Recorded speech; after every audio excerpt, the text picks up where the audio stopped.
welcome everyone. My name is Janet. I'm working through the King James's Bible. Today I'm in the book of Numbers and I am covering chapters 26, 27, 28, 29, 30 and 31. So 6 chapters I'm covering today. This has been the biggest amount of chapters I have covered. So here we go. And we start off with this book being called Numbers. We're back into Numbers. So we begin with another census. God has asked Moses to count all of the men. He's like, right, we need to count them all again. All the men 20 years and up who are fit for war. So he wants to know, out of the 12 tribes, how many is there now of them 20 and older? And I've written these down so you can actually see, because there's a lot of numbers to cover. So I don't know if you can see that. There we are. So we have Reuben, which is 43,730 men this time. Now in the previous census, there was 46,500 men. So they've had a loss of 2,770 men during these 38 years of being in the wilderness. So they were ranked as number 7 previously, and now they dropped to number 9. Simeon, they were 22,200 right now, but previously they were 59,300, and now they've had a loss of 37,100 men. That's a huge loss. So they were in 3rd position as the largest tribe, and now they have dropped to the smallest, which is 12th.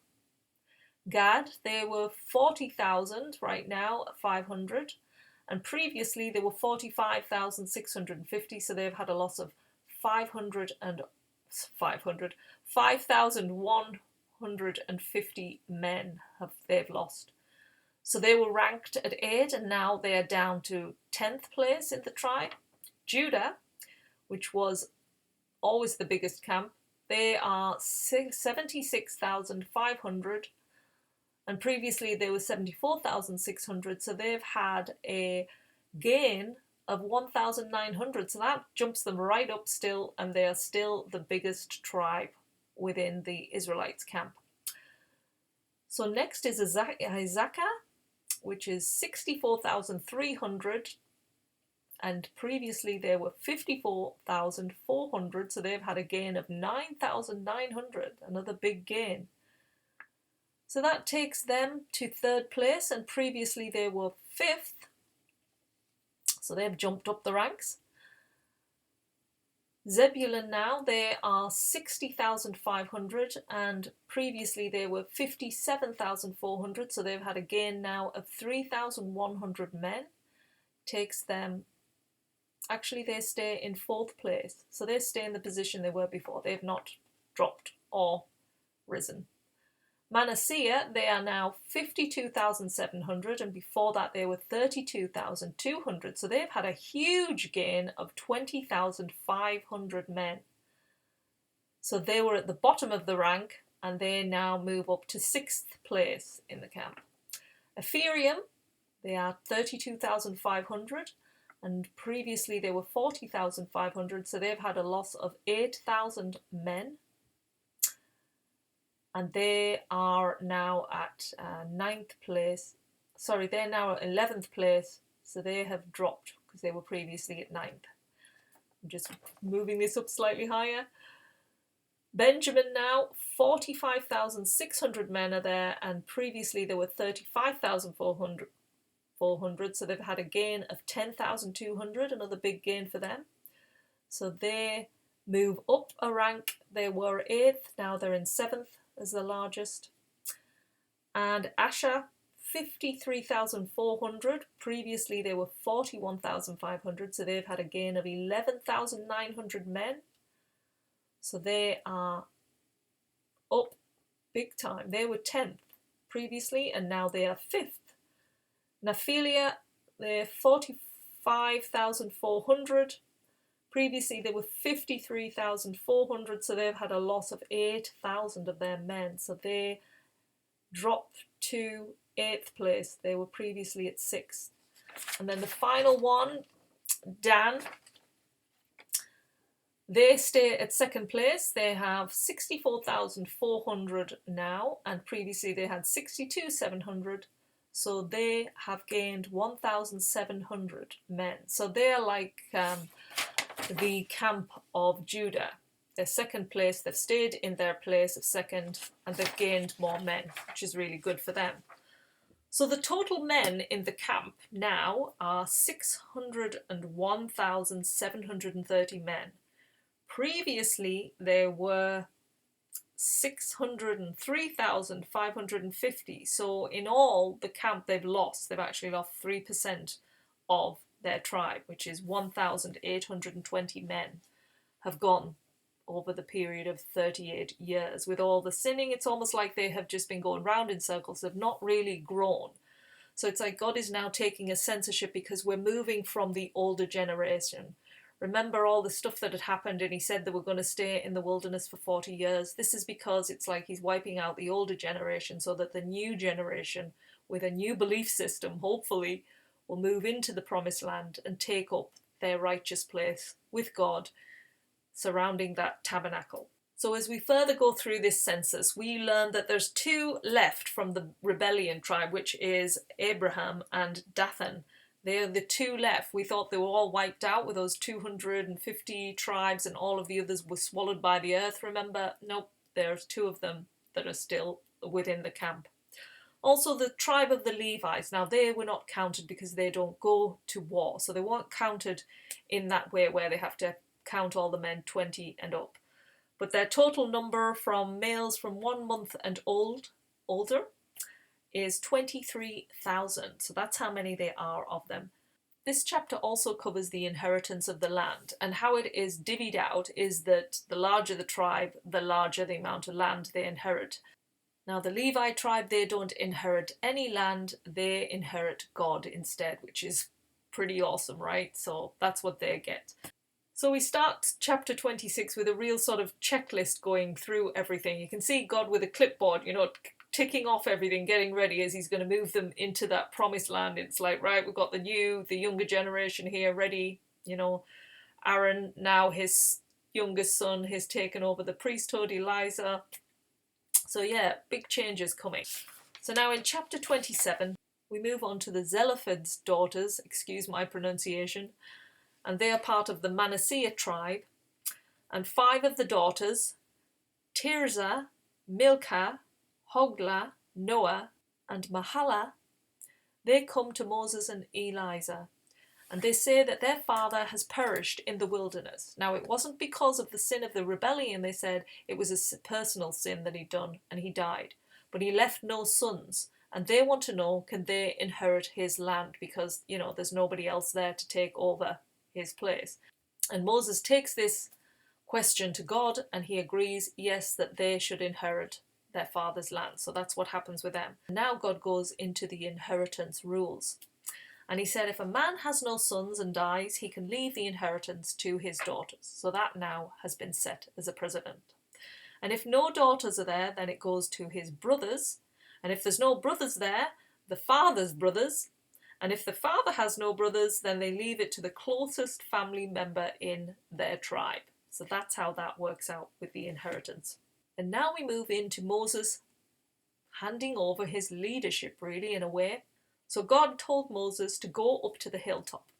Go on up there and look at the promised land that I am giving to the Israelites. And Moses then asked God, can you appoint somebody to lead them into the promised land? So they're not going to be lost. They're kind of like a guide, like a shepherd and his flocks, leading them into this land. That's what he says. He wants God to decide. So God chooses Joshua. He said he has the spirit of a leader and that he will take up the rank that Moses will be handing over. Because you remember, God said because Moses hit that rock and went against God, he would not be leading them into the promised land. Now, God also asked Moses if he can hand over some of his responsibilities as a leader to Joshua now, so that the people will take him serious as a leader. So he slowly, you can see him moving his leadership roles over to Joshua, who's sort of like his mentor now. He's going to stand under him and figure out how to run the camp.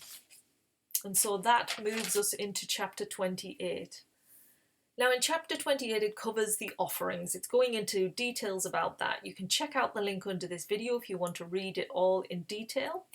But really, just to give you a quick synopsis, it covers the daily offerings, the offerings for the Sabbath, the monthly offerings, and the Passover and other festivals. So it just covers in details what they all are. Now we move into chapter 29. And it says that the Israelites are to have a sacred meeting on the 7th month of the 1st day. And they're not to work on this day. And they sounded the trumpets, and they gave an offering of 7 male lambs, 1 ram, and 1 young bull. Also in this month, they have the festival of the tabernacle. Now, the details are in the book of Leviticus. I've made videos on that if you want to know the full details. But again, just to give you a quick synopsis of this tabernacle of festival meeting, it lasts for 7 days. And each day they have an offering. So on the first day they offer 14 lambs, 2 rams, and 13 bulls, and a sin offering of 1 goat. On the second day, it continues with the 14 lambs and 2 rams, but this time we have 12 bulls, not 13. On the third day, again 14 lambs, 2 rams, and 11 bulls. And it carries on the same with the lambs and rams, but the bulls it drops down to 10, 9, 8, and then 7 on the final 7th day of this festival. Now they close the festival on the 8th day, and there is no work to be carried out on this final day, and they are to offer 7 male lambs, 1 ram, 1 bull, and this is when the Israelites can offer their vows and free will offerings. This is during these specific festivals, this is when these offerings are allowed to come forth. So that covers chapter 29. Now in chapter 30, we go into Moses offering pledges that are to be kept by the people to honour God. So here we go with the details. So the rules for a man if he makes a pledge, a vow, or an obligation are: he must do all he can to keep it, and he has not got to take these pledges lightly, because they're going up against God, you know, so if you go against it, then that is your wrath. So really take them seriously. For a woman living in her father's home, and if she makes a pledge or a vow, she must commit to follow it as always. But if her father then hears of this and disagrees with it, he can then class it null and void, and then she's released from that vow because she has to obey her father in his house. For a married woman, it's similar again to the daughter living with her father. She must again keep her pledge, whatever she makes, but unless her husband disagrees with it, then again it's cleared. For a widowed woman, if she makes a pledge or a vow or an obligation, then she must adhere to it. There's no getting out of it. That's it. It's set in stone. For a married woman, if she makes a vow under oath and her husband knows nothing about it, she must commit to fulfilling it. Now, if her husband finds out and then disagrees with it, then again, it's released. If her husband finds out and does nothing, just allows it, then she has to fulfill it. But if her husband finds out and does nothing for a long time and then comes and says, no, I'm changing it, it's void, then he becomes responsible for the action he's taken there. So that's how that works out with the pledges. And that covers our chapter 30. The final chapter, here we go. Are you still with me? Chapter 31. This is when God declares war on the Midianites. So this is why he's been counting them all, getting them all ready. Now war is to begin. So the battle commences and they send 1,000 men from each tribe. So a total of 12,000 men go out and fight with the Midianites, and they win. And during this battle, they kill Balaam, remember the prophet from yesterday? He is wiped out in this battle. So they kill all the men and all the boys and all of the women, apart from those who did not sleep with the Israelites. So if you remember yesterday, again, they sort of intermingled with the Israelites, they slept with them, and some of the Israelites then were sacrificing to their God, and they were, worshipping their God, and so it created a heck of a lot of mess. So any woman that was involved in any of that was within this battle were killed as well, because obviously during the battle they killed the men first, and there was sort of the boys and the women left, and Moses then decides, this is what needs to happen. So it's like they're kind of cleaning out the ones that are going to be pure to be allowed into the Israelites' camp, which then moves us into the purification, because remember, if they touch a dead body they have to go through this purification process for 7 days until that's all cleaned, and then there's an offering again. So during a battle, there's always leftover goods. So they've got all of these animals, these silver and gold, and this is then divided up carefully as God commands. And they also give certain amount to God as a offering of an atonement for them for what has happened. So this finishes up our 6 chapters, and as you can see, we've gone through quite a bit in these 6 chapters. We've had a census. We know how many men now are in the camp ready for war, and he's used those men to go to war with the Midianites. We've also had the pledges laid out clearly, the festivals, the offerings, how they're all meant to take place. We've had Moses slowly handing over his role now to Joshua, who is going to take the reign. We've also had the inheritance rules, so they know which parts of the land they are going to own, depending on their size of tribe. And we can see the big shift now as well happening with the tribes. Bigger tribes have emerged, others have got smaller. There's been quite a lot of changes within the camp themselves.